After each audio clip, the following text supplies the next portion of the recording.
चलिए आज मुंशी प्रेमचंद की एक बहुत ही खास कहानी की दुनिया में चलते हैं। एक ऐसी कहानी जो सुनने में तो जानवरों की लगती है, पर असल में ये आज़ादी की लड़ाई की कहानी है। जी हाँ, हम बात कर रहे हैं दो बैलों की कथा की। इस कहानी को समझने के लिए पहले इसके लेखक को समझना जरूरी है। प्रेमचंद के लिए लिखना सिर्फ मनोरंजन का साधन नहीं था, बिल्कुल नहीं। वो तो साहित्य को समाज बदलने का एक बहुत ताकतवर जरिया मानते थे, और इसी सोच के साथ उनकी कलम चली। तो मतलब ये हुआ कि ये कहानी सिर्फ एक कहानी नहीं है, ये तो अपने लेखक प्रेमचंद की ही एक परछाई जैसी है। उनका खुद का जीवन ठीक उनके किरदारों की तरह एक बहुत बड़े मकसद के लिए समर्पित था। प्रेमचंद के जीवन में एक बहुत बड़ा मोड़ आया था। सोचिए, एक अच्छी खासी सरकारी नौकरी उन्होंने वो छोड़ दी। क्यों? असहयोग आंदोलन में शामिल होने के लिए, देश की आज़ादी के लिए। और उनका यही जो क्रांतिकारी कदम था वही उनके लेखन की, उनकी कहानियों की आत्मा बन गया। और इसी जज्बे को, इसी आत्मा को प्रेमचंद ने अपने दो सबसे यादगार किरदारों में जिंदा कर दिया। तो चलिए मिलते हैं हीरा और मोती से। ये सिर्फ जानवर नहीं है, ये इस कहानी के असली हीरो हैं। कहा जाता था कि वे दो बैल थे, पर आत्मा एक। वे एक दूसरे से बिना बोले ही सब कुछ सुन लेते थे। उनका मालिक जूरी उन्हें बच्चों की तरह प्यार करता था। उनकी अपनी एक छोटी सी दुनिया थी, जिसमें आपसी समझ थी, गहरी दोस्ती थी और अटूट वफादारी थी। अब इन दोनों के स्वभाव में जमीन आसमान का फर्क था। हीरा, वो एकदम शांत, सहनशील, सब कुछ सोच समझ कर करने वाला। और मोती, अरे उसका गुस्सा तो हमेशा नाक पर रहता था, एकदम आग बबूला। लेकिन मजे की बात यह है कि इसी फर्क ने, इसी उल्टे स्वभाव ने उनके बंधन को और भी ज्यादा मजबूत बना दिया था। सब कुछ ठीक चल रहा था, लेकिन फिर एक दिन उनकी ये शांति भरी दुनिया एक झटके में बिखर गई। उन्हें अपने घर से, अपने झूरी से दूर भेज दिया गया। और बस यहीं से शुरू हुई उनके संघर्ष की एक बहुत लंबी और मुश्किल कहानी।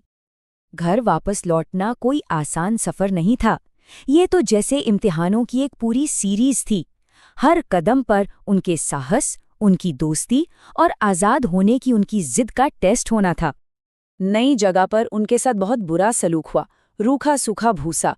ये उनके लिए एक अपमान जैसा था, और उन्होंने इसे मानने से साफ इनकार कर दिया। तो उन्होंने बगावत की और भागकर चूरी के पास वापस आ गए। हाँ, उनकी ये पहली कोशिश नाकाम रही। उन्हें पकड़कर वापस घसीट कर ले जाया गया। दिल जरूर दुखा, पर हिम्मत नहीं टूटी। अब उनका सफर अपने सबसे बुरे, सबसे निचले मोड़ पर आ पहुंचता है। उन्हें पकड़कर एक कांजी हाउस में बंद कर दिया जाता है, एक ऐसी जगह जहां उम्मीदें दम तोड़ देती थीं। ये कांजी हाउस होता क्या था? ये लावारिस जानवरों के लिए एक बाड़े जैसा था, जहां उन्हें बहुत बुरी हालत में रखा जाता था, अक्सर भूखा प्यासा। वहीं उन कमजोर घोड़ों, बकरियों और भैंसों के बीच हीरा और मोती ने अपनी जिंदगी के सबसे काले दौर का सामना किया। और इसी घोर निराशा के बीच उनका असली हीरो वाला रूप सामने आया। देखिए हुआ क्या। पहले हीरा ने हिम्मत दिखाई और कच्ची दीवार तोड़नी शुरू की, लेकिन चौकीदार ने उसे पकड़ लिया और एक मोटी रस्सी से कसकर बांध दिया। अब मोती चाहता तो भाग सकता था, रास्ता साफ था, पर उसने अपने दोस्त को अकेला छोड़ने से इनकार कर दिया। उसने दीवार तोड़ने का काम पूरा किया, बाकी सभी जानवरों को आजाद कराया और खुद उस बंधे हुए हीरा के पास ही रुक गया। ये दोस्ती से भी बढ़कर था, ये बलिदान था। और मोती ने हीरा से क्या कहा कि अगर तुम्हारे वाले जुर्म के लिए मुझ पे भी मार पड़े तो क्या फर्क पड़ता है, कम से कम 9-10 जाने तो बच गईं, वे सब आशीर्वाद तो देंगे। ये शब्द, ये सिर्फ दोस्ती नहीं थी, ये एक सोचा समझा फैसला था। अपनी आज़ादी से ऊपर उठकर दूसरों की जान बचाने का फैसला। जाहिर है, इस बलिदान की एक कीमत चुकानी पड़ी। और अब कहानी उस मोड़ पर आ पहुंचती है जहां उन्हें अपनी जिंदगी के लिए, अपने घर के लिए, अपनी आखिरी लड़ाई लड़नी थी। एक हफ्ते तक भूखे प्यासे रहने के बाद उन्हें नीलाम कर दिया गया। और खरीदार कौन था? एक खूंखार दढ़ियल कसाई। क्या सब कुछ यहीं खत्म हो गया? लग तो ऐसा ही रहा था।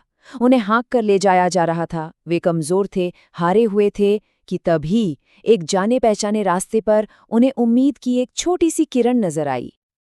अरे, वो तो घर का रास्ता था। और बस ये पहचानते ही मानो उनके मुर्दा शरीर में जान आ गई। एक जबरदस्त ताकत आई।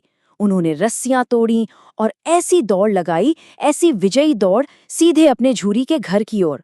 वहां पहुंचकर उन्होंने उस कसाई का डटकर सामना किया, उसे गांव से बाहर खदेड़ दिया और आखिरकार अपना घर, अपना सम्मान, सब कुछ वापस पा लिया।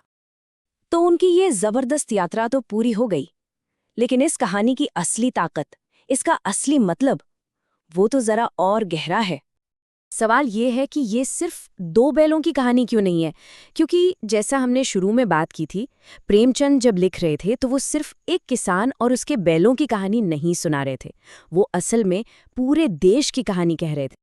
ये कहानी असल में भारत के स्वतंत्रता आंदोलन की आत्मा से जुड़ी हुई है। ये हमें सिखाती है कि आज़ादी वो थाली में परोसकर नहीं मिलती, उसके लिए बार बार लगातार संघर्ष करना पड़ता है। हीरा और मोती की ये पूरी यात्रा गुलामी के खिलाफ भारत के संघर्ष का ही तो आईना है। अपना घर छूटना, जुल्म सहना, फिर बगावत करना और आखिर में अपनी पहचान और अपनी आज़ादी के लिए लड़ना, ये दो बैलों की नहीं, ये एक पूरे राष्ट्र की कहानी है। और कहानी के शुरू में हीरा ने एक सवाल पूछा था, वो अपना धर्म छोड़ दे, लेकिन हम अपना धर्म क्यों छोड़ें? ये एक छोटा सा सवाल पूरी कहानी का और शायद आज़ादी की लड़ाई का भी नैतिक सार है। यह हमें सोचने पर मजबूर करता है कि जब चारों तरफ अन्याय हो, तब भी अपने सिद्धांतों पर, अपने धर्म पर टिके रहने में कितनी बड़ी ताकत होती है।